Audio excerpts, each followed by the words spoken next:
In the morning with the sunrise, in a coffee by your bedside, I breathe you in. Turn to face me in the softness, where you hold me on our mattress, sinking in. I never wanna leave your side, all the broken pieces of my life. Can we make it something beautiful?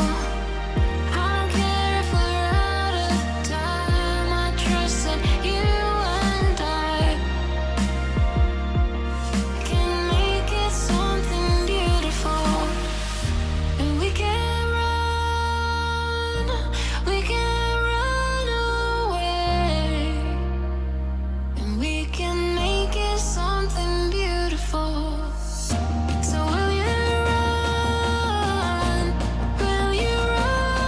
away, and we will make it something beautiful. And we can and we will make it something beautiful.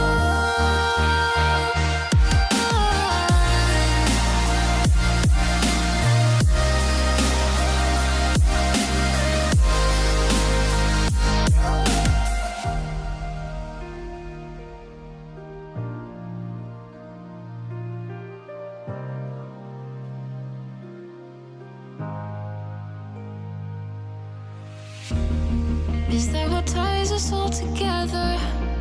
That we wanna live forever? Is there anything more than that? If today is all that we have, well, I don't wanna spend it anywhere else. You're my good morning and my last good night. I don't care if we're out of time, I trust that you and I can make it something beautiful. And we can run away, and we can make it something beautiful. So will you run away, and we will make it something beautiful. And we can run, and we will make it something beautiful.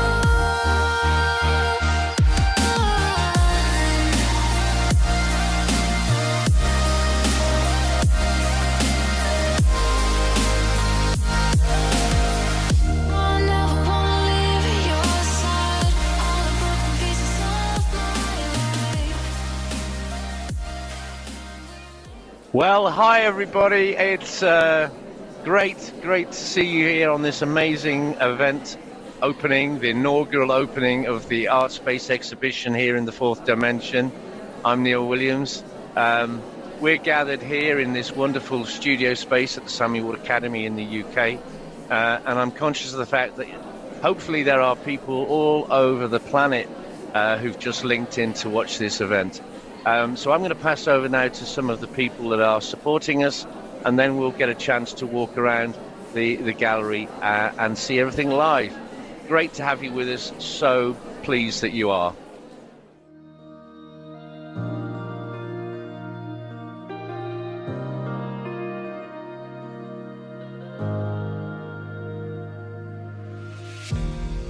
In the morning with the sunrise. Hi, my name is Alan Williams. I'm a founder member of the Fourth Dimension, and I'm thrilled that the Art Space exhibition is going live. This is the first manifestation of a virtual exhibition, which was just an idea a year ago, and now it's going to be real, so that's just great. Two groups to thank. One is Neil Williams. Without Neil's enthusiasm and passion and talent, this wouldn't have happened to this timescale.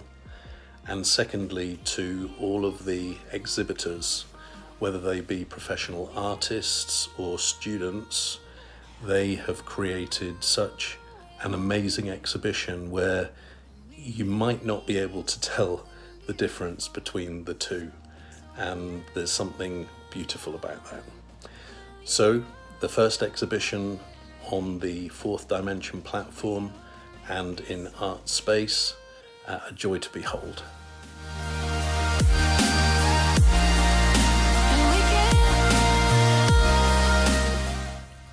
Hello everyone, my name is Mark Tabron and I'm based in South Africa, and I'm one of the co-creators of the Fourth Dimension. Today I'm really thrilled and filled with anticipation for the upcoming launch of Art Space, our first ever virtual exhibition. I want to start by extending my thanks to Neil Williams, who champions young people's creative minds, and that really shines through this remarkable collection of work. Neil, your dedication to fostering creativity amongst the youth is truly inspiring, and I feel blessed to have been one of your students and still feel like I am. I'm particularly excited about the opportunity to dive in myself and experience how you've almost non-curated the space, if there's such a expression. There's no curation by purpose. It's an opportunity for people to experience art from young emergent students, I think as young as 8, and professional artists maybe up into their 50s and their 60s. And it'll be up to you to guess what draws you, what inspires you most. Virtual reality's got a really interesting journey ahead of it, and over the past decade it's really experienced an exponential rise, and that's one of the reasons why we're really amped and excited about challenging the boundaries of the art world and I guess the world of education by co-creating such a space as the Fourth Dimension. Looking ahead, experts predict an even more astounding rise to the use of VR, and according to Statista.com, the number of consumer human-machine interface devices that are dedicated to AR, that's augmented reality, and VR, virtual reality, is forecasted to grow to more than 73 million people by 2030. So this is an incredible journey that we have ahead of us, and I think it's up to collaborators, visionaries, such as Neil, to help curate the type of space or co-create the type of spaces that can really look at the intersection of art and education, which is exactly what the Art Space will be doing with the Fourth Dimension. So a massive thank you to all of the artists for being brave enough to put your art into this new space. We are excited about the journey ahead of us, and I really encourage each of you as guests into the space to revel in the artistry that surrounds you and let yourself be inspired. I'd like to close with one of my favorite quotes, which says, "What is art, or what is Earth, without art?" I'll let you sit for that for a while. Thank you, and enjoy the Fourth Dimension and Art Space. I trust that you and I Hi, I'm Tom Dale, founding member of the Fourth Dimension and founder of TD360, and we're the creative tech team behind the virtual space that you've seen. It's been a real pleasure of a project to work on.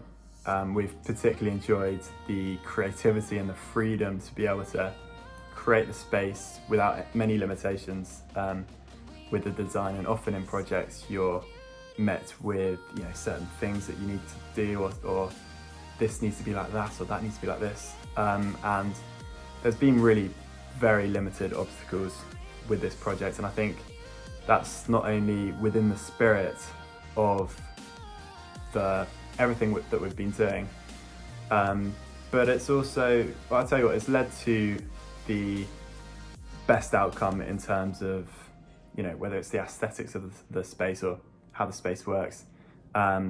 It's just led to the best outcome, being able to have that creativity throughout, and it's been lovely seeing the process start with an idea and turn into what we have here, which is the final exhibition space. This is the first exhibition of hopefully many, and as the Fourth Dimension grows, as Art Space grows, as the technology naturally grows over time, these exhibitions are only going to become more and more immersive and more impressive. So I'm really excited for that personally. It's so exciting to be able to create a space that is so accessible to everyone. We're taking particular care in making sure it's optimized, all phone devices, for laptops, computers. So really anyone with access to the internet, for the most part, is going to be able to view this exhibition. Those lucky enough to have VR headsets, likewise, you'll be able to witness the fourth dimension and witness art space in this beautiful exhibition, fully immersed in virtual reality, which is really exciting. So I hope you enjoy exploring the space and looking around the art as much as we've enjoyed designing it and creating it. I'm looking forward to hear what you guys think and your guys' feedback.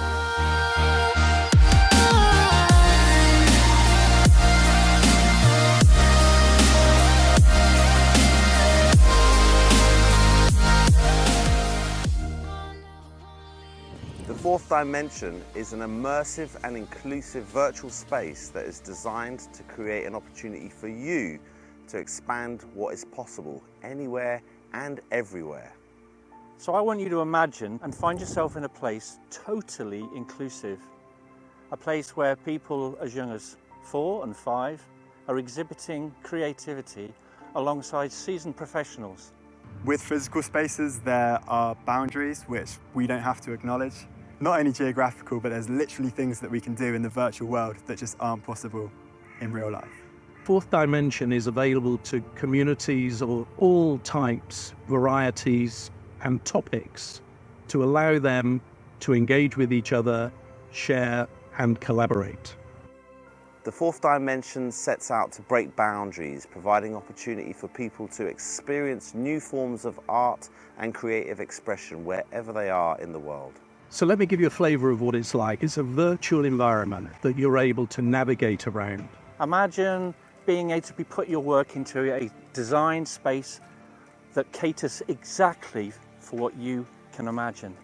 We've optimised the space so it's going to be compatible for everyone to view, whether it's on your phone, your laptop, and those with VR headsets are going to be able to view it in virtual reality too. So we're starting with just these 2 exhibitions, but we're really just scratching the surface here of what's possible. The fourth dimension is a new environment which offers freedom from the restrictions of time and place. So we welcome you into the fourth dimension. Come in to the space, explore, bring your curiosity and see what you can find.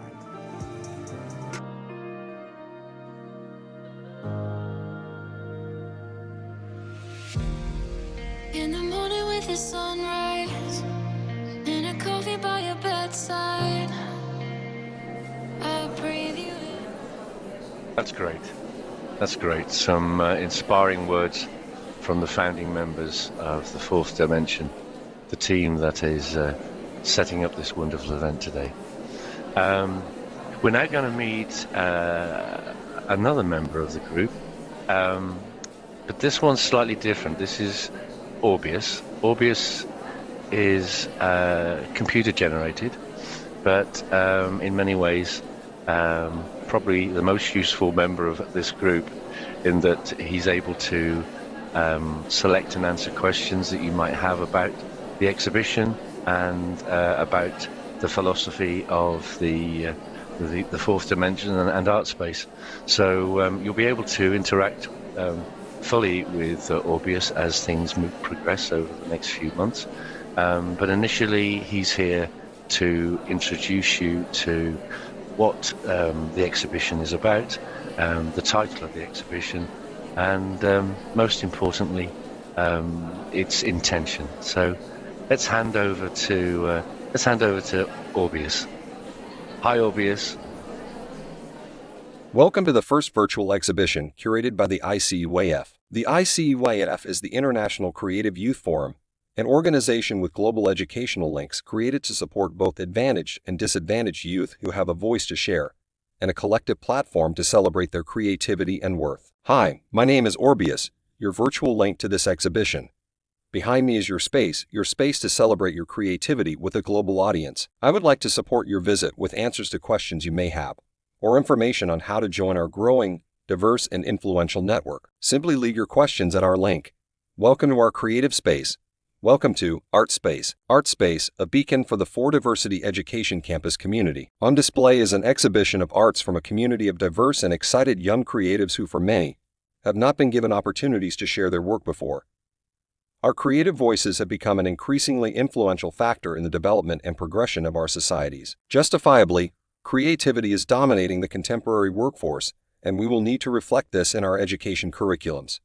ArtSpace is an extension of the International Creative Youth Forum platform and the For Diversity Education Campus, and it presents to you works from a global community of youth who share the universal passions of creativity and creative advocacy. The title of this exhibition is Revisit or Reform.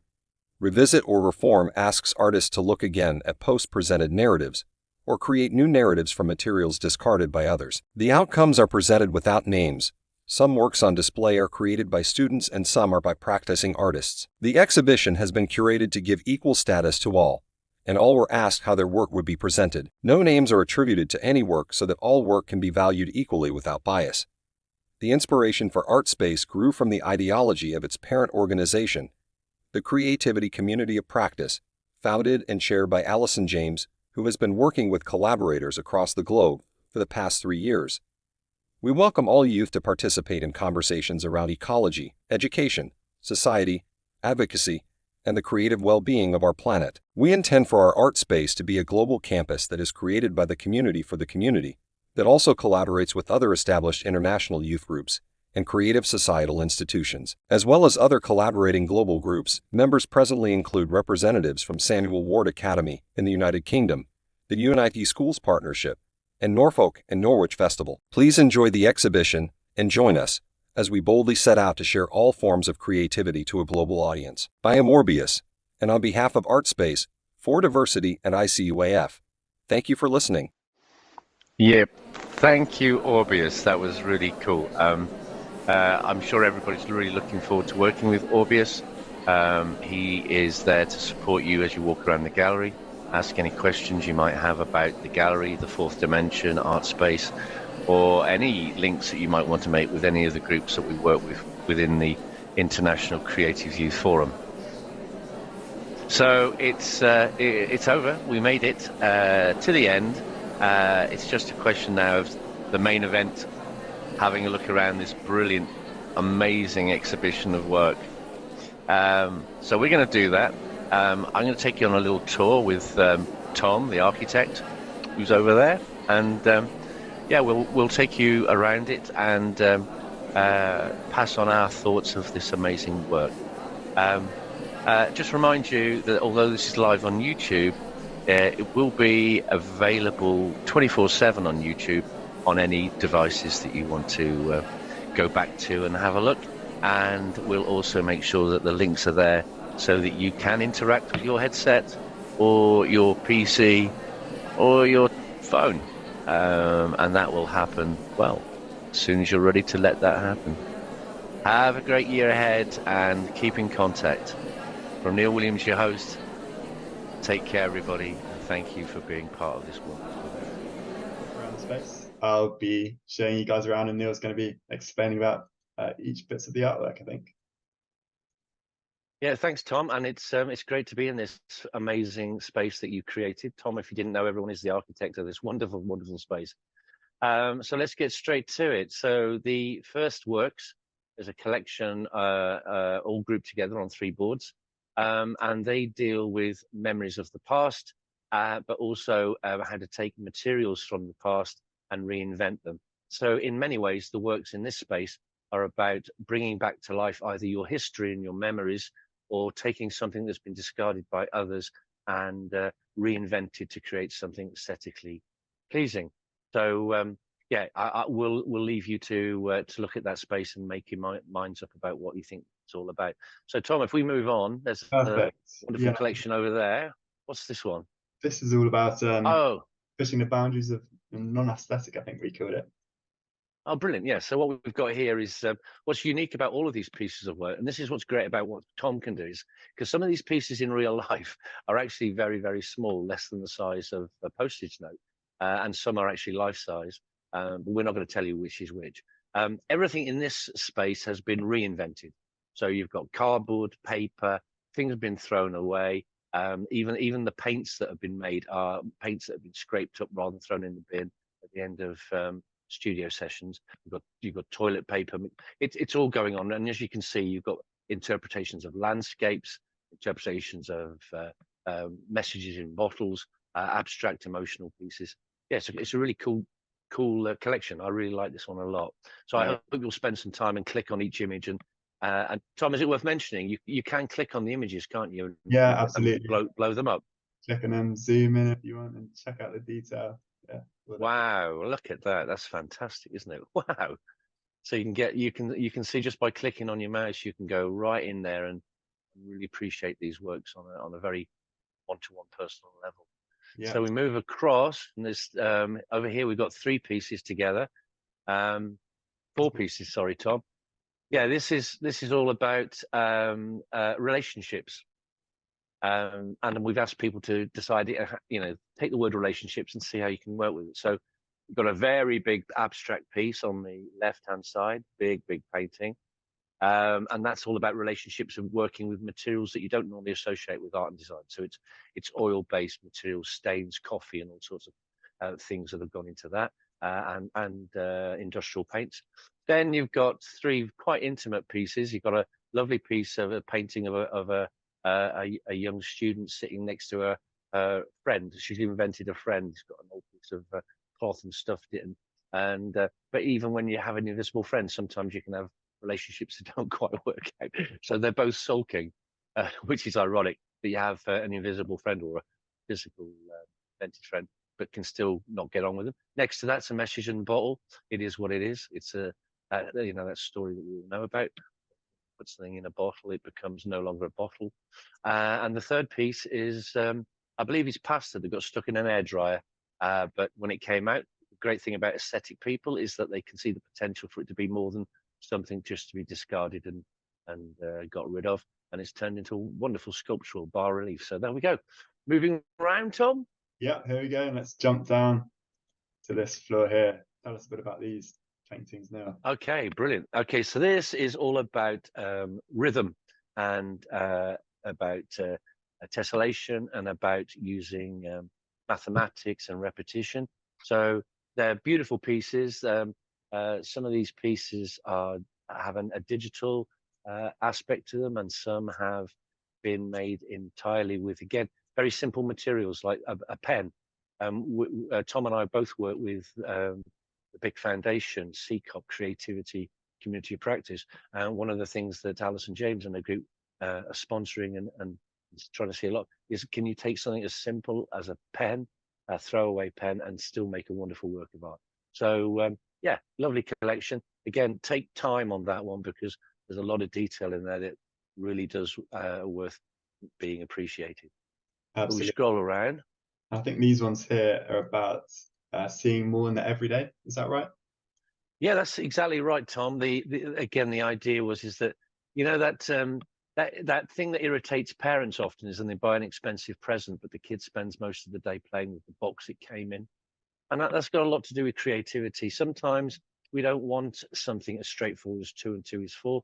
We want to think that 2 and 2 can be, well, it can be whatever we want it to be. So we've got some really interesting pieces from a beautiful painting of bread in a bread shop. You probably just walk straight past that and you wouldn't notice all the details. Just a piece of bread, isn't it, when you buy it and you eat it? But when you look at it closely, there's more to it. And then other pieces like the beautiful star image in the top left-hand corner, which was a Weetabix packet, I believe, at one time. And then 2 bottles that have been turned into some kind of sea creatures just by, again, cutting and painting and then digitally enhancing. So, yeah, some really, really nice pieces. Where do we go next? Let's head over. There's a lot of it. Yeah. Mate, it's brilliant to see so much. What a beautiful, beautiful display this is. And I think this is on topic because these pieces are very much influenced by AI. And the question obviously is, does AI have a place in creativity? Well, of course it does. It's the idea of an artist is to open up ideas and rethink without the camera 70% of the images that you see in figurative art today wouldn't exist because they rely on a camera, to inform us about how things appear. But here we've got some beautiful pieces where the person's, the creator's imagination is also being enhanced by the digital creator, the machine, which is taking a log, a diary, a dictionary of thousands of ideas and bringing them as close to your ideas as they can. So some beautiful pieces, very different. Again, take the time to look at them. I do want to say, actually, Tom, if you just bomb back for a second, at the two faces. Okay, what's really key, you might just look at these and go, oh, generated faces. Well, they're not. The drawings for each of these pieces by the student are almost identical to the pieces. And what was amazing was when she made these, we can't show you this today because it's not part of the exhibition, but when the artist showed me these pieces and said, I said, that's your drawing. She said, yeah, it's turned into a painting. I said, I know. And it can do this, sir. And I looked at the piece and the piece went, hello there, Mr. Williams. Can you imagine that? Wow. The drawing spoke to me. But I remember that the person that made these, the drawings looked exactly the same as the pieces, but without the colouring that's been added through AI. So yeah, lots to look at there. And I'm really pleased with that collection, Tom. Yeah, no, it's lovely. These are lovely as well. These are all made in the same studio, is that right? Also different, but yeah. So it used to be for art students, the measure of a good art college was that it didn't have a studio style. What that meant, we called it a house style.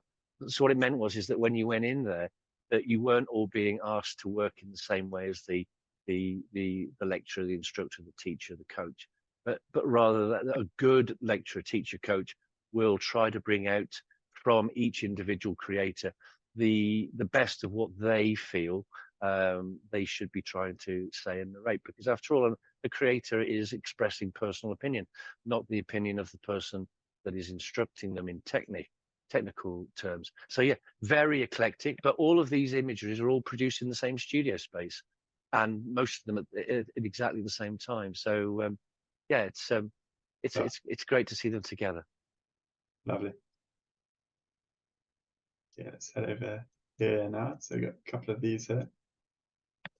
Okay, so yeah, some of the pieces, Tom, I think in discussion with the artist and yourself, needed to be seen as standalones rather than parts of collections because of the way in which they were created and what they were trying to say. So both of these pieces are dealing with culture, identity, personal creative development, but at the same time, they fit the brief that we've set out in that they've been made with both are using materials that are nothing necessarily you find in a paint kit or a box. They've been made with things that you wouldn't associate with art at all. And again, that's really important to any young creators that are walking around this show. You don't need to have expensive materials from an art shop to be an artist. A good artist can take soil out of the garden and mix it with a little bit of water and start drawing on any surface. Okay, don't feel that you're limited if you don't have the most expensive materials. If anything, I would argue that the most expensive materials are what limits you as an artist. So these two are, I think, are really significant pieces. They're both to do with communicating the inner spirit. They're very, very different. The one on the left, obviously, is an abstract piece, a pattern-based piece that's been manipulated on timber, on wood, and the material's been allowed to bleed into the timber in places, but it's really, really cleverly controlled. And the one on the right, by contrast, is a triptych. Triptych, if you didn't know, is a painting that comes in 3 parts. And the idea is that it tells a story, part 1, part 2, part 3. And in this case, we'll leave you to decide what the story is about. But clearly there's 3 seasons in there. And we'll leave it for you to have a good look at that one. And we move on, Tom. For sure, yeah. Across the grass. Yeah, so it's got a bit of a floral theme here. Yeah, so again, what's great about these pieces are to do with scale, because both of these pieces are very, very small in reality. So in real time, the one on the left, the two roses, is again on a Weetabix box, and the one on the right is on a pad. It's a piece of paper from a pad. Yeah, so and one's done in felt pens, and one's done in found paints, and one of them has been done by a very, very young person. I know I can say which one it is. All I can say is that I don't have favourites, but perhaps I might have favourites in this space. I do love both of these images, but in both cases, they wanted to imagine what it would look like on a very big scale. And thank you very much, Tom Dale. Not only have you made it on a very large scale, but you framed them and put them under glass. You couldn't ask for much more, could you? Because, you know, when will that ever happen again, unless you're lucky enough to get a wonderful contract with a gallery? Okay, very, very different now, completely different from most of what we've seen. On the left, you've got a large painting of the artist who is a student. The artist in his own studio space, surrounded by all of the books that have helped him develop where he's got as a young artist. And again, he's very much looking to the past and asking, how do I reinvent the self-portrait? And as you know, in art, self-portrait is something that's historically has gone back through millennia. So yeah, it's a modern interpretation of an old subject. And on the right, we've got a really interesting story. It's what's called in art, we call these conversation pieces. So it's a piece that's asking you to ask the question, what is going on? Who's the person in the middle? Are they a dramatist? Are they wearing these clothes because somebody has chosen to put them on? What is the relationship between the person in the middle, the dog? Are the people helping them, helping that person? Or it's a conversation piece. It's designed, as many paintings in the past were, for you to sit around and as a group discuss what it may be about. But there is not necessarily any answer to that. So we're moving on, Tom? Yeah, let's go, and let's keep going as quick as we can because we're running out of time. Okay, we're always there. Obviously, when you're looking around, everybody, I hope you'll take a lot more time than we are. This is just a taster. So left-hand side, what can you do with a sweet wrapper? Oh, you can turn it into a digitally enhanced, very, very large jellyfish, just by playing around with digital enhancement. And on the right-hand side, a large piece to do with identity, and I think this was produced. It was coming out at the end of the COVID period when everybody had to wear masks and everybody felt very, very isolated. And the person that painted it had just come into the area, and of course it's hard enough making friends at any time, but making friends when in lockdown, can you imagine? Yeah. Especially when you can't actually communicate effectively because you're locked in. Anyway, so that's that piece, and then one of the strongest pieces in terms of answering what the brief set out. So this is a combination of both digital and found materials. It's a mixture of photography and collage, printmaking, building up layers. And believe it or not, the final image that you're looking at has been through a photocopier with different images being applied on top of it about 15 times. And when you do that, what you do is you take the image and just keep putting it back in the photocopier and then adding something new. So great piece. Take your time on that as well. We've still got a few more pieces, Tom. Yeah, let's head over here. And this is cool. We called it Waste Not Want Not, I think, this little collection. Yeah, and again, there's absolutely no reason why at home or in school, if you don't have funding for lots of expensive materials, then you can still make if you put on your creative hat and think very carefully and do a lot of internet searching for different ways of looking at stuff, you can create some very interesting stuff. So we've got a carton, we've got a thrown away bottle with a beautiful garden set in the middle of it with butterflies flying around it, kind of little biotope with some water, and then two views of a fashion piece, again made out of some landscapes on it, and also again a kind of response to 1970s punk, but interpreted in a modern way. Zooming across, what do we say about this one, Tom? I think we called it more than meets the eye, but yeah, rather eclectic mix of space. Yeah, I'd agree. Again, it's another example of what can happen when things come out of the same studio space, but are very, very different from each other. Yeah, it's about reinterpreting the obvious, the things around you that we see on a day-to-day basis. And there's some really cool pieces in there. I love the fish. There's 3 fish down there on the right-hand side. There you go, Tom. And I just love the simplicity it is. These 3 fish swimming around in a pond, and they're made out of flip-flops and other materials. So cool. Well, Yeah, there's lots to look at there. We're moving on. Sorry, Tom. that's so good. And yeah, I think, was this called Artists Have Many Selves? Yeah. So there's a piece in here that's one of mine, and it's the idea of these pieces that we put them together was that they represent ways in which different ways from abstracted to figurative that you can look at yourself innerly. It all comes about in this case from watching the film The Joker, which I didn't realize. I don't know if you did that. The Joker is the Joker because he when he gets nervous he laughs, and he didn't know how to deal with that in emotional groups, so he turned himself into a clown so that people wouldn't draw attention to the fact that when he got nervous he laughed, and that really meant a lot to me as an artist, to think about how do people perceive us, how do we get seen by people, and how do they see the same person we see in the mirror, and so on. And on the right hand side, that collection of guitar bits, it says more about the person that made it, took those photographs, than it does necessarily if it was a portrait in the sense of a face. All of those bits are that person's life. They're not hoarded, but they're collected very specifically, and they're selected and arranged in the way that they are. So yeah, great show of artists thinking about what they want to be. So Neil, tell us a bit about this group of artwork.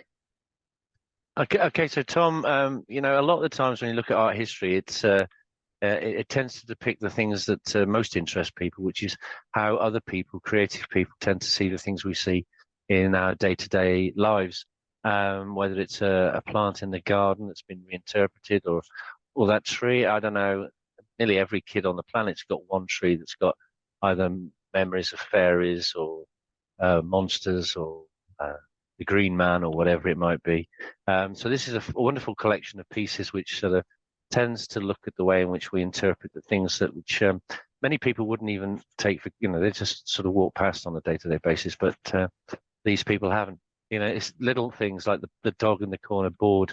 There's a lot of things you think about if you've got a pet, but the idea that what does it look like when it's really bored and it's really sick of spending years and years and years sitting around and capturing those kind of qualities. That's a great thing about artists, is that they tend to look at ways in which of reinterpreting through a visual language things which don't necessarily have a normal day-to-day answer to, like very subtle emotions. But lovely little show, and spend more time on it than you think you might think you should. It's a wonderful piece. Yeah. Okay, some quite large powerhouse pieces. Again, and you might ask, how are these dealing with the brief about reinventing? Well, we got a large portrait of a grandparent, I believe. Again, this is a student piece. I shouldn't have said that, should I? But I'm going to. But and it is pretty much a little bit bigger than to scale, but not far off. And it's really about viewpoint, identity, how the sitter interprets themselves, and what the artist is trying to say. And then very, very differently, much more poetic, emotional work, which could evoke so many meanings about so many different things from so many different world cultures. But at the end of the day, I believe it's biro pen on paper. And yet, you stand back from it, it looks like a large tapestry, be woven. It could be something that's been around for hundreds and hundreds of years. It looks like something we might find in a paleontology exhibition. The remains of bones from a fossil. Who knows what it could be? And the artist is allowing us to go on that journey and make that discovery for ourselves. But two pieces that really, really do stand out as being striking in their differences, but also their similarities. Absolutely. Yeah, where are we going now, Tom? Oh, Okay. Tom, yeah, I really love the way you've put this collection together. It just sort of works. Can you remember the title for this? Did we give this a title? I can't remember. I can't exactly remember. What are your thoughts at it? Looking at it. No. Oh, yes, I remember. I do remember where we were going with this one. This was about repetition and rhythm, and that ability to create a sense of harmony through replicating one thing in many, many different ways and putting it together again. So whether it's creating an apple from the same template of tin can that's been put together again and again. That's very subtle, by the way, because that's obviously a can of apple drink that's been turned back into an apple. So kind of clever. But again, it's the rhythm and repetition that pulls it together. And then the other pieces are much more to do with sort of mandalas and how you can create emotion through repetition. Again, they're all made from materials that are not associated normally with art and design. So no excuses, young artists. There's nothing on this beautiful wall of work that has been made from anything that your art teacher keeps locked in their cupboard in between lessons. Far from it. Moving on, across the grass to a very, very big, substantial work. And again, this is one of the beauties of what Tom, that you do, is that I know and you know what this piece looks like in reality, and what the artist has chosen to do, because Tom, you've allowed them to do it through this wonderful mechanism that is created here in this fourth dimensional space, is let it become something much more than it was in practical terms, but in emotional terms, it's everything that the artist set out to produce. And you know, I want to take this opportunity to everybody, actually, when you're looking around this show. This is one of the great things about this space and the opportunity for you to actually exhibit in it. There's a lot of times when, you know, you'll want to make something using materials that perhaps, you know, you wouldn't normally use, or you might want to see your work in a space that's normally reserved for the very, very lucky or the very well established. What Tom's set up here, forgive me for saying sitting right next to me, Tom, but is you know, here we are in this paradise of an exhibition centre, a wonderful fitting, and rightly so. You know, everybody has the deserved right to be able to put their work in a space like this. And thanks to modern technology and you know, the generosity and talents of people like Tom, any one of you can do this. So don't hold back. You know, if you walked around this exhibition and I can imagine in the back of your mind, you know, I'd love to see one of my pieces. Well, you can have one of your pieces in here. You just need to contact us, contact Tom, contact myself, contact the Fourth Dimension, contact ArtSpace, contact any of the groups that you know that you've witnessed today in this collective celebration, and you can take that opportunity and see it happen. Why not? Because you couldn't have done it 20 years ago. Certainly not when I was your age. So let's enjoy this wonderful opportunity. Just a few more pieces left, I think. Yeah, here we go. Last little batch. So yeah, so the final piece, and in many ways it's a final piece because it sort of does everything that the exhibition set out. It's looking at narratives from the past. It's looking at narratives that are to do with the now. And I could be quite explicit and explain in detail what the piece is about, but I think that the idea of you being able to interpret it in the way that you want to fits it with exactly what the artist set out to do. But everything about this piece fits the brief. Nothing in it, nothing at all, has been what you find in your art box, as we've been saying as we walk around it. It's all found materials that have been cut into, scraped over. Materials that you'd normally use to measure have been used as squeegees, like in the silk screen print.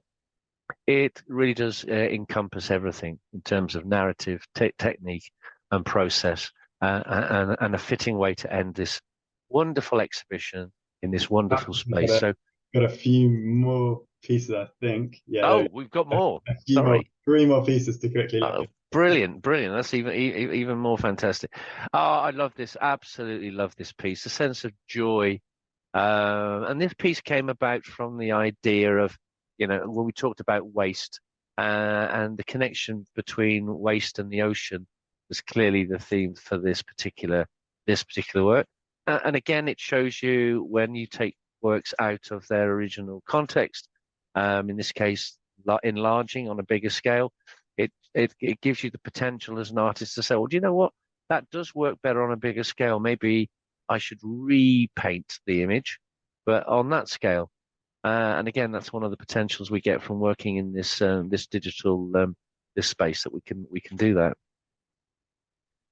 And we've got 2 more pieces. The one on the left, conceptual piece, to do with the idea that I won't say too much about it, but it's the idea is that it's the life vein. It's the fact that the artist requires space to exist, and that vein is plugged into the gallery wall.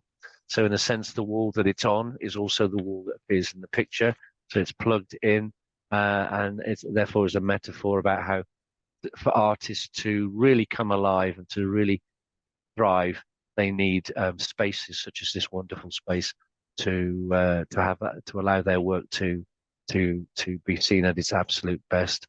And then the piece on the right, a wonderful piece of work that I know took a long time, and this student spent a long time working in their own hours, reinventing the way we look at newspaper. A newspaper's a newspaper. You put food in it, maybe in a takeaway, or we read it and throw it away, or you could argue it's becoming less and less important in the digital world. But as you can see, it's been turned into a wonderful fashion poster with it's being worn as a headdress, and then it's been digitally enhanced by the student to create, essentially could be the front of any leading magazine in the world for fashion or any creativity whatsoever. So, yeah, wonderful piece, Tom. Great, yeah, and that's the exhibition. I suppose we invite you to obviously look around yourselves. That's the whole point. By the time you'll be watching this, the link will be live, so you'll be able to interact and look around it for yourself and fully explore and be immersed in the space in the exhibition. So, yeah. Brilliant. Can I just ask Tom, for the viewers, what methods can they use to interact with this? Can they do this on their phone, or what's the Yeah. So one end to the other end? We've optimized the experience for use on your phone, use on your computer, your laptop. If you're lucky enough to have a VR headset, you'll be able to put that on, and yeah, that'll get the most real life immersive experience in the space. But yeah, we've tried to make it as accessible as possible to as many people as possible, and that's the beauty of the exhibition, I think, and the art space in the 4th dimension, is that you can, well, hopefully as many people as possible can be immersed in the space and see artwork in a way that they usually wouldn't be able to. Yeah. Wise words, Tom. Thank you very much for walking around with me. And I'd just like to also finish by saying, well, obviously the next time you're in here, you'll be able to contemplate and take as much time as you like, by whatever means you choose. But please don't be a stranger. This space has been designed for you, and by that, don't stand on ceremony and assume that we don't mean you. We mean you. Okay, so either contact Tom or the 4th Dimension, or myself, or the International Creative Youth Forum, whatever means you wish to get in contact. We'll give you those links at the end. Please do get in contact with us, and whether you're a group, an organization, whether you're a university that wants to put on its own art shows, so that people that can't necessarily get to your colleges or universities to see those shows, Tom can replicate those shows for you. So it's a wonderful opportunity wherever you are in the world to see your work alongside, interconnected with people from other parts of the globe. So thank you for being with us today. Thank you for being part of this wonderful celebration. I hope you've enjoyed the experience, and I hope you go on to enjoy the experience and pass the word around. Get more people involved. We're here to serve you. Thanks for your time.